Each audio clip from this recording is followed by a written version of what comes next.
ধুমুহার হতে মোর বহু যুগরে নাচুন এন্ধারু খসামুর বহু দিনরে আপোন। তো আজি মই জুবিন দাই নিজে লিখা এটি গীত মায়াবিনী, এই গীতটি মই গাবলৈ চেষ্টা কৰিম। আৰু এই গীতটি গোৱাৰ মোৰ কাৰণটো হৈছে যেন তেওঁ এটা ষ্টেজ প্ৰগ্ৰামত গৈ কেনে তেওঁ নিজে কৈছিলে যেন তেওঁৰ মৃত্যুৰ দিনত এই যিটো নেকি মায়াবিনী গীতটো আছে সেই গীতটি বজাবলৈ কৈছিলে। এইটো আমি ছ'চিয়েল মিডিয়াত পাইছোঁ বাৰু। তো তাৰ কাৰণে আজি মই সেই গীতটি আপোনালোকৰ সন্মুখত মই গাবলৈ চেষ্টা কৰিম। আৰু বহুতো দুখ লাগিল, জুবিন দা আমাৰ মাজৰ পৰা নাইকিয়া হৈ গৈছে, কিন্তু আমাৰ হৃদয়ত আছে আৰু আছিলে আৰু আছে আৰু ভৱিষ্যতত থাকিব। আমাৰ হৃদয়ৰ পৰা জুবিন দা কেতিয়াও নাযায়। আজি মই সেই গীতটো ষ্টাৰ্ট কৰি আছোঁ, সকলোৱে চাব বুলি আশা থাকিল।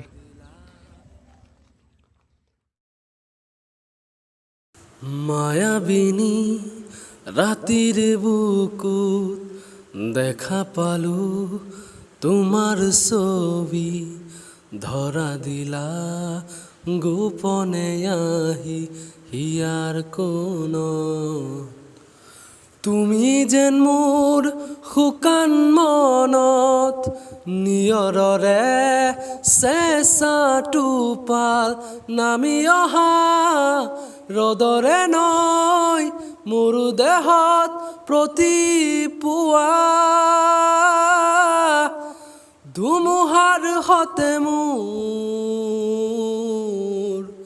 বহু যুগৰে নাচুন এন্ধাৰু খসামুৰ বহু দিনৰে আপোন। নিজানৰ গান মোৰ শেষ হ'ব ভাবো তোমাৰ বুকুত। মায়াবিনী ৰাতিৰ বুকুত দেখা পালো তোমাৰ ছবি, ধৰা দিলা গোপনে আহি হিয়াৰ কোণত। তুমি যেন মোৰ শুকান মনত নিয়ৰৰে চেঁচা টোপাল নামি অহা ৰ'দৰে নৈ মোৰ দেহত প্ৰতিপুৱা। ধুমুহাৰ সতে মোৰ বহু যুগৰে নাচুন এন্ধাৰু খসামুৰ